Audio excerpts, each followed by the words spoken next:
There have been so many foundation releases in 2024. Today, I'm going to be reviewing all of the foundations that have come out in 2024. I have 5 other foundations that came out in 2024. The brands are going in overtime for these foundations. So today I'm gonna give you a little bit of information about each one, the cost, how many shades, the finishes, the coverage. So basically the stats of each foundation. And then I'm gonna give you my personal thoughts on each foundation because I have tried all of them. And then I'm going to rank the foundations from most favorite to least favorite.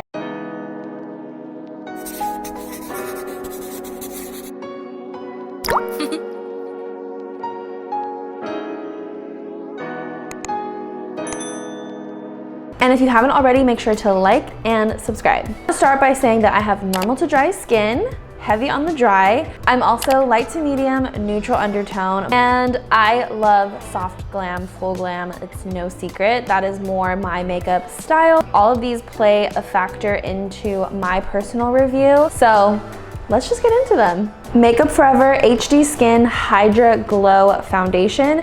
This is another addition to the HD Skin family for Makeup Forever. This is an 86% skincare based foundation with medium coverage and a healthy luminous finish that hydrates, smooths, and visibly plumps and brightens skin. It has medium coverage and a natural radiant finish. It's best for dry, combo, and normal skin, and good for uneven texture. There's 40 shades and it retails for $47. One fun fact about this foundation that I didn't know is that Makeup Forever tried to mimic the hydrating effect of a sheet mask with this foundation, and that actually explains a lot about this foundation to me.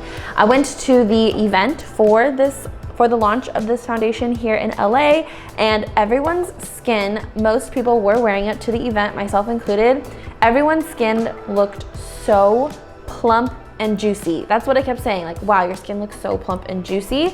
I will say it says natural finish, but it also mentions a luminous finish as well. And I would definitely say it's a little more heavy on the luminous finish. Even when you set it with powders, it has that luminosity to it. So if you have oily skin, I don't know if this foundation is going to be for you, but for me personally, as someone with normal to dry skin, I think it's a really good balance for my skin type. I will say the formula is a little bit on the thicker side, so although it does feel lightweight on the skin, compared to some other foundations, it is a little bit thicker and heavier. And one thing I love about Makeup Forever is they do have a perfect match for me. They do neutral undertones really well, and they're one of the only brands that have like a perfect match for my skin tone, for the beige girlies, so I will always love Makeup Forever for that. My shade is 2N22. I'm moving on to the KOSAS BB Burst. This is a clean tinted gel cream that's a fresh take on a tinted moisturizer. It delivers a refreshing burst of active skincare, light buildable coverage, and a smooth, hydrated, natural finish. Claims light coverage, natural finish, and it's hydrating and good for anti-aging. They claim that it's your prettiest, your skin, but better coverage, instantly showcases the appearance of smooth and even tone for a healthy look. It comes in 24 shades and it retails for $38. And for KOSAS, I have it in the shade medium neutral 23. Like I said in the beginning, I'm a full glam makeup girly. I wasn't excited for this personally, but I definitely gave it a try multiple times. One thing I noticed about this right away was it was giving drugstore packaging, especially for the price of it. I felt like the component was a little bit cheap for KOSAS, considering all their other components, product components. I felt like it was just a little bit on the cheaper side. And it's funny because a few days later, I got this, and this is from CoverGirl, and I feel like these are the exact same packaging, and this is retailing for $38. I didn't like this because I didn't like the coverage. I would say it's sheer to light. It's barely buildable. There's like minimal coverage. I feel like it evened out my redness just a touch, but it kind of has this glow to it. It doesn't have like the luminous, radiant type of finish or glow that I like. I felt like it was a little bit chunkier of a glow personally, and it kind of took away from the coverage that it could have provided. For me, this just wasn't enough coverage considering I have a lot of redness and freckles on my skin. Like if I'm gonna have some coverage, it's gonna need to be a little bit more than that. And the other thing that I really wasn't a fan of this is that gel formula. Whenever I put it on my skin, I feel like it just never dried down and it constantly felt wet. And like, you know when your lip gloss gets stuck to your face or your face is kind of like wet, your makeup and your hair is like sticking to it, that was kind of like the vibe of it, and that really turned me off of this one personally.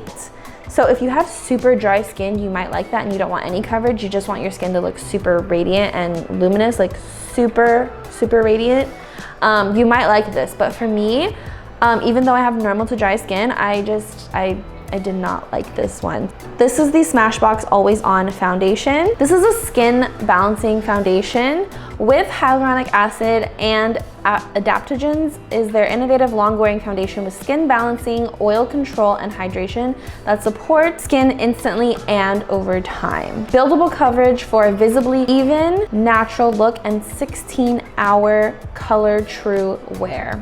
It's a medium to full coverage, natural finish, and it's good for all skin types. This comes in 30 shades and it retails for $45. So this Smashbox foundation, I have it in the wrong shade. This is L30N, which is neutral. It definitely is a little bit on the warmer side for a neutral. I think I might be L20N. I think that would have been a better shade match because not only is it warm for me, it's also a little bit dark for me. But besides that, this foundation actually really wowed me, and I feel like not a lot of people are talking about it. I think it has such a beautiful finish. It's super lightweight on the skin. It really does provide that medium coverage, a true medium coverage. It looks flawless on the skin. It feels lightweight, and I just think it's a really pretty foundation. I actually liked this so much more than I thought I would. I love that it's for all skin types too, which is hard to do, but it does have that oil control and hydration technology skincare in it. True natural finish, and I really like that a lot. There's no like radiance or luminosity. The skin just looks healthy and it settles in and it just looks like natural, and I love that.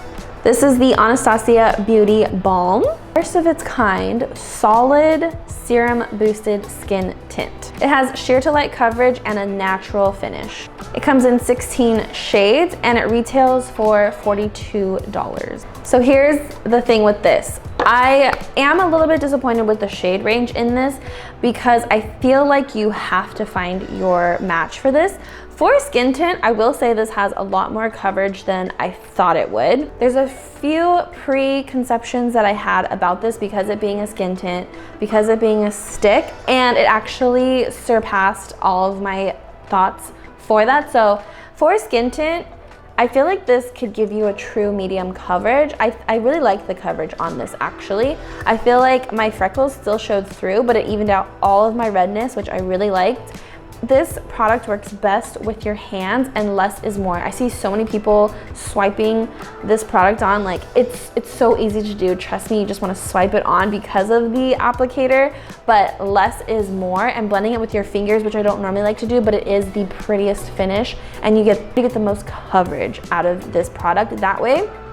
Another thing I'll say is because it's a stick, I got a little worried that it would be kind of like oily on the skin, because that does tend to happen with stick foundations. They're a little emollient, but I was actually really pleasantly surprised by this. It doesn't get like super oily on me. Again, I have normal to dry skin, so I feel like it worked really well with my skin, and I didn't get overly shiny with it, which I really appreciate. I tried the Fenty Ease Drop Skin Tint Stick last year, and I was the most slippery, oily mess with that. So this compared to that did not perform. I feel like the finish did stay a natural finish on me, and this is really quick on the go makeup, no makeup, gym makeup, really good for those things. Definitely not for the full glam girl. So is it something I reach for? No, because it doesn't really fit my makeup style, but I still like it. and I still would use it like on the weekends when I'm just doing groceries or running errands. I think it's super pretty for that and I love it for that. This is the newest one. This is the Urban Decay Face Bond. It's a lightweight waterproof foundation with the skincare benefits of a serum, and it has self-setting powder for a blurring effect, and it is medium coverage with a matte finish. This is the only one with a matte finish, and it claims to be lightweight, and it's good for normal, combination, and oily skin. It comes in 40 shades and it retails for $40. I like this foundation. There's a lot of controversy with this foundation. I do feel like you have to really learn how to work with it. I have normal to dry skin, and for someone with normal to dry skin, I think it looks pretty good on my skin. I love matte foundation during the summer, so I was extremely excited for this, especially hearing that it had like the serum benefits in it. And the dropper is amazing. It's like not messy at all, which is such a huge plus. You do have to work fast with the product. It's best to work with it in sections, and you don't really need powder with it. You truly don't. A lot of foundations say that, but you really don't need a lot of powder with it. I think you could get a good run out of it without powder, but one thing about me, I'm always going to powder because that's just how I do my makeup. And it looks very glowy at first, but then it starts to set down and it's not overly matte. I would say it's a very nice soft matte on me. And I really like how thin it is, how lightweight it is. I do feel like I kind of have to use a lot of product to get the coverage that I want. So it's definitely a true like light medium. I feel like you do have to build the coverage a little bit, and again, you have to work in sections with this product, but I am liking it so far. Now let's get into ranking these foundations. I'm going to have to put the Smashbox Always On foundation. This really is high on my list because it just really checks all the boxes. Next up, I'm gonna put the Urban Decay Face Bond. I've been reaching for it a lot, and like I said, with summer coming up, this is gonna be a go-to staple for me. I'm gonna put it at number 2. Number 3, I'm gonna be putting the Makeup Forever HYDRA Glow Foundation. One thing I do like about this is a little bit goes a long way with it because it is on the thicker side. So you can use less product. I feel like it'll last really long because of that. And I just love the shade match for me. Number 4, I'm gonna put the Anastasia Beauty Balm just because it doesn't really fit my go-to makeup preference, so it's not something that I reach for a lot, but I did enjoy the product. And number 5, I am putting the KOSAS BB Burst. I think you could have guessed that. It just didn't really check any boxes for me. I tried to use it so many times to really see if I could start to like it, because sometimes I do judge things too soon, but I just never ended up liking that product. So it is last on the list for me. It's coming in at the end at number 5. I hope you guys enjoyed these foundation reviews, and let me know if you guys are going to try any of these or if you have tried these and what you guys think. I will see you guys next time. Bye.